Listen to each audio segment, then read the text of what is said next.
It's amazing how fast the winds can change in the NBA. One day, a blockbuster trade shakes up the entire league, injecting new life into a storied franchise and thrilling a global fan base. The next, whispers begin to circulate behind the scenes, quiet at first, but unmistakable. A key piece, acquired with the hope of anchoring the team's future, might already be reconsidering his role. The setting? Los Angeles. The player? Luka Doncic. And just 2 days after the Lakers were sent packing from the playoffs, following a disappointing series loss to a tough Minnesota squad, a new narrative is beginning to take shape, one that might redefine the direction of this franchise yet again. According to multiple sources, Luka was seen dining at a high-profile restaurant in West Hollywood. Not uncommon for a player of his stature. But what raised eyebrows was who he was with: his agent, the Lakers head coach, and the general manager. Initially brushed off as a routine end-of-season meeting, insiders are now hinting that the conversation wasn't merely about next steps or casual debriefs. It reportedly dove deep into contractual structures, team vision, and, more importantly, contingency plans. Translation: there's real traction behind the idea that Luka's time in LA could be much shorter than anyone imagined. This, of course, comes as a shock to many, considering how publicly the organization has embraced him. The GM has repeatedly called Doncic the centerpiece of their next decade, the cornerstone for a post-LeBron Lakers identity.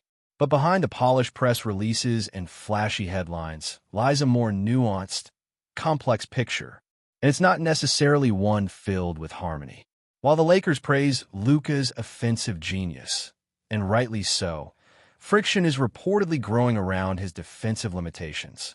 These concerns, which have followed him since his early days in the league, were brutally exposed during the playoffs. Defensive lapses became impossible to ignore, especially in high-leverage moments, forcing the coaching staff to make difficult adjustments, hide him on weaker matchups, and ultimately watch those adjustments fall short against stronger, more balanced opponents.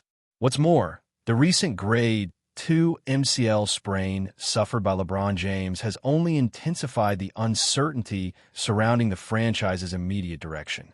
With the King possibly on a minutes restriction or facing an extended recovery in the next season, the pressure on Luka to deliver, on both ends of the floor, is increasing dramatically. And within the Lakers front office, there's an undercurrent of doubt. Can they really afford to spend another season watching their playoff hopes rest on offensive explosions followed by defensive breakdowns? Behind the scenes, the medical staff is also expressing concern, not just about LeBron, but about Luka's upcoming commitment to the 2025 Eurobasket tournament. Representing Slovenia is a matter of national pride for Doncic, and barring injury, he is expected to log heavy minutes during a brutal stretch of international competition. From August 27th to September 14th, the Slovenian team is set to face powerhouse squads like France, the Czech Republic, and a tough Polish unit playing on home turf. 9 games in a little over 2 weeks across 4 countries: Cyprus, Finland, Poland, and Latvia. That's a grueling schedule by any standard. The issue? Fatigue. And not just physical wear and tear. It's the jet lag, the shifting time zones, the pressure of leading a national team while simultaneously preparing to re-enter Lakers training camp with expectations at an all-time high. The Lakers medical team is already flagging the risk of accumulated fatigue, citing data from past seasons and other international players who return from summer tournaments physically drained, struggling to find rhythm or sustain endurance through the NBA's early months. For a player like Luka, who's expected to be the engine of the Lakers' offense, any loss of conditioning or drop in performance could drastically affect the team's competitive viability. And if that happens, it's entirely plausible that both player and team might be forced to reevaluate the sustainability of their partnership. Then there's the money. Always a factor, but never just about the number. Luka is locked in to earn $46 million during the 2025-26 season. For the following year, he holds a player option worth $48.9 million. That kind of financial control gives him immense leverage.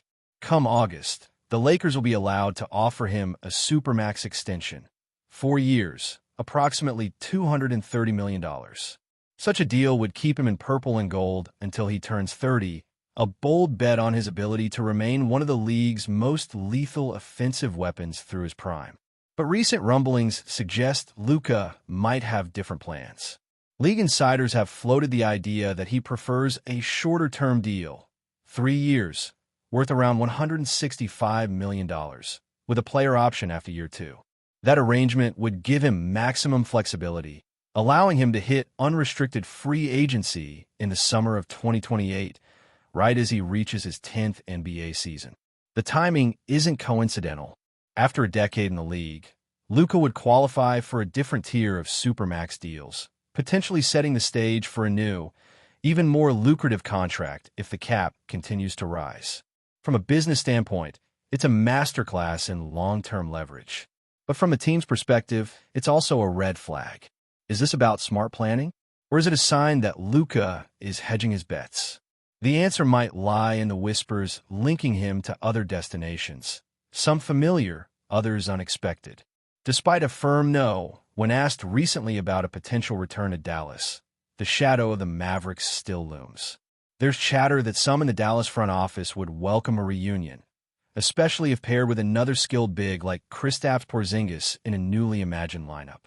Elsewhere, franchises like Miami or even Sacramento are said to be monitoring the situation. The Heat, fresh off a finals run, could offer Luka a team anchored by defensive stalwarts like Bam Adebayo, plus a culture of discipline he might find refreshing. Other contenders with cap space and assets could also make a push, crafting narratives built around roster balance and established chemistry. And then there's the idea of a defensive ecosystem. Teams where Luka could shine offensively while being supported by elite defenders who can cover his weaknesses. If the Lakers continue to struggle on that end, and if internal tensions rise over personnel decisions, game planning, or even locker room dynamics, would Luka be willing to tie his prime to that uncertainty? On the flip side, Los Angeles still offers something few teams can match: global spotlight, championship pedigree, and a clear path to being the guy once LeBron steps away. And make no mistake, LeBron is stepping back. He's made that clear in recent interviews, stating plainly that he doesn't want to dictate Luka's future. He's 26. I'm pushing 40. This has to be his era, James said. That type of passing the torch endorsement might just give Luka the final nudge to plant his flag in LA. But whether that flag stays there permanently or flutters briefly before catching the wind again remains to be seen. The uncertainty surrounding Luka Doncic's future in Los Angeles doesn't exist in a vacuum. This is the Lakers we're talking about, a franchise built not just on banners, but on myth-making. Every player who puts on the purple and gold steps into a legacy that includes Magic, Kareem, Kobe, and LeBron. It's not just about points per game or PER. It's about presence. It's about being larger than life. For Luka, the transition hasn't been without its friction. He was already a star in Dallas, a walking triple-double with a game tailored for highlights. But LA is different. There's more scrutiny, more media, more politics, more noise. And that noise has grown louder in recent weeks, not only from sports media, but also from within the locker room.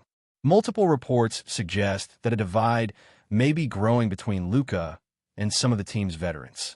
While nothing explosive has gone public, no shouting matches, no anonymous leaks from agents, the tension is said to stem from style of play and leadership expectations. Luka, known for dominating the ball and controlling tempo, has clashed with a system that initially promised to be more free-flowing, more democratic. Teammates like Austin Reeves and Rui Hachimura, who flourished under ball-sharing dynamics last season, have reportedly voiced quiet frustration over reduced offensive involvement. These aren't tantrums or trade demands. They're whispers. But in a high-stakes environment like the Lakers' locker room, whispers can echo like thunder. Even the coaching staff, though publicly supportive, is said to be walking a delicate tightrope. They're managing egos, health concerns, and rotation adjustments while trying to keep a locker room intact during what might become a transitional year. Head coach Darvin Ham, respected for his directness and defensive philosophy, is reportedly pushing for Luka to increase his off-ball activity, cutting more, screening occasionally, and showing greater commitment on defense.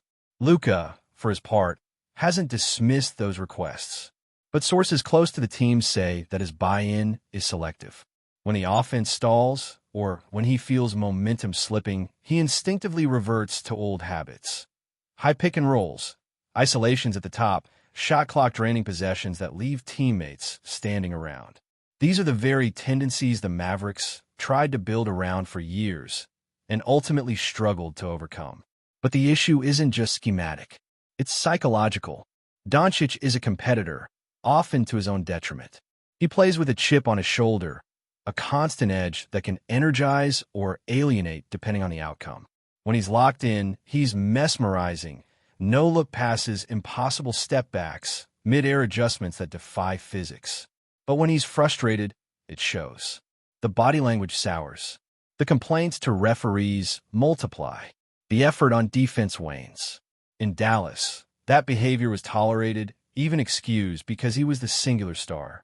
In LA, surrounded by veterans with rings and a fan base that demands excellence every night, patience wears thinner. Still, it would be foolish to think the Lakers aren't trying to make this work. The front office remains active in exploring trade packages that could complement Luka more effectively. The goal isn't to rebuild. The Lakers never rebuild, but rather to recalibrate. Names like Mikal Bridges, OG Anunoby, and even Alex Caruso have surfaced in internal discussions. Players who can defend at a high level, space the floor, and most importantly, don't need the ball to be effective. The Lakers know what they have in Luka. The goal now is to build around him, not change him. At least, that's the plan for now. But planning in the NBA is only as good as the player's willingness to execute it. And Luka's inner circle is reportedly growing more protective, more assertive, and more strategic about his future. His longtime agent has increased contact with international sponsors, setting up potential opportunities that stretch beyond the NBA. There are rumors of interest from EuroLeague powerhouses offering post-prime mega deals. Nothing imminent, but enough to suggest that Luka's career trajectory might not follow a conventional NBA arc. He's expressed admiration for players like Manu Ginobili and Pau Gasol, who carved out legendary careers both in the NBA and internationally, often balancing national pride with league priorities. That balance is becoming increasingly relevant as Eurobasket 2025 approaches. Luka is all in on Slovenia, and sources say he's personally lobbying for additional training time and personnel accommodations to ensure the team is competitive. That level of commitment is admirable, but also raises red flags for the Lakers. From a purely performance standpoint, no franchise executive wants to see their $200 million cornerstone logging 35 minutes per game in back-to-back international matches during the offseason. The risk of injury, compounded by a shortened recovery window before training camp, looms large. And that brings us to the looming deadline, the Supermax extension window. If the Lakers want to lock in Luka for the long haul, they'll need to offer the deal in August. But the question remains, will he sign it? Luka has remained non-committal in public. His most recent media appearance was notably evasive. When asked directly whether he envisioned spending the rest of his prime in LA, he smiled, paused, and said, "We'll see. I love the game. I love to compete." Not exactly a vote of confidence. And around the league, GMs are already beginning to sniff blood in the water. There are whispers of soft trade requests, conversations initiated not by players, but by agents testing the waters. Hypothetical packages have been floated, back-channel discussions explored. Luka to Miami, Luka to Sacramento, Luka even to the Knicks. Each scenario tied to an ecosystem where he wouldn't need to do everything, but could still be everything. And the Lakers know this.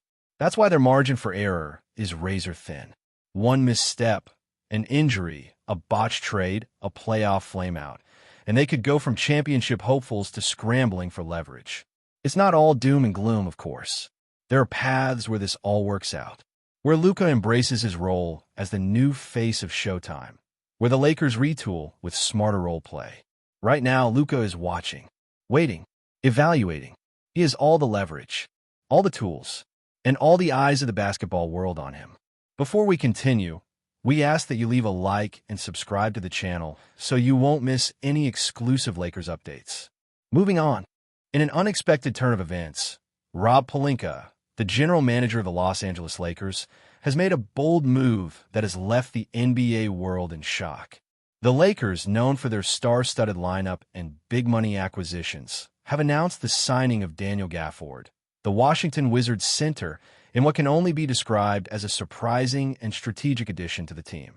For months, the Lakers have been in the market for a powerful and reliable big man to bolster their roster. The team, which already boasts superstars like LeBron James and Anthony Davis, has struggled in recent seasons with their center position, often failing to find consistency behind Davis, who is frequently tasked with guarding opposing big men despite his preference for playing power forward. Gafford's signing is seen as a direct response to these concerns, offering the Lakers a much-needed defensive presence in the paint. The news of Gafford's move to Los Angeles came out of nowhere, with many speculating that the Lakers would aim for a higher-profile acquisition. Gafford, 24, is a promising player who has shown flashes of brilliance during his time with the Wizards. Known for his shot-blocking ability, rebounding, and energy on the floor, the 6'9" center is considered one of the most underrated players at his position. His addition to the Lakers provides the team with a formidable rim protector, which could prove vital during the grueling playoff race. Pelinka, who has been at the helm of the Lakers front office for several years, has built a reputation for making bold moves that often fly under the radar before paying off in big ways. With the acquisition of Gafford, it seems Pelinka is once again relying on his knack for finding hidden gems. The Lakers have been in need of a player who could come in and impact the game immediately, particularly on the defensive end, and Gafford fits that bill perfectly. While the news of the signing took many by surprise, the reaction from both fans and analysts has been largely positive. The Lakers are seen as a team on the cusp of returning to title contention, and Gafford's presence could be a key factor in their quest for another championship. As the team looks to improve its overall defensive strategy, the addition of a player with Gafford's skill set makes perfect sense. One of the key aspects of Gafford's game that stands out is his ability to defend without fouling, a trait that has earned him praise from coaches and teammates alike. His athleticism allows him to alter shots at the rim while avoiding the ticky-tack fouls that often plague lesser defenders. With LeBron James and Anthony Davis already commanding attention on the offensive end, Gafford's ability to lock down opposing centers will allow the Lakers to play a more aggressive brand of basketball, particularly in high-pressure situations. As the Lakers prepare to integrate Daniel Gafford into their lineup, the NBA world will be watching closely to see how this unexpected move pans out. Will it be another stroke of genius from Rob Pelinka, or will the team's latest gamble fall short of expectations? Only time will tell, but one thing is for sure. The Lakers are once again making waves in the NBA, and this time, it's with a center who could prove to be a game-changer in their pursuit of a championship. Stay informed exclusively about Los Angeles Lakers news. Subscribe to our channel and hit the like button to keep receiving daily updates.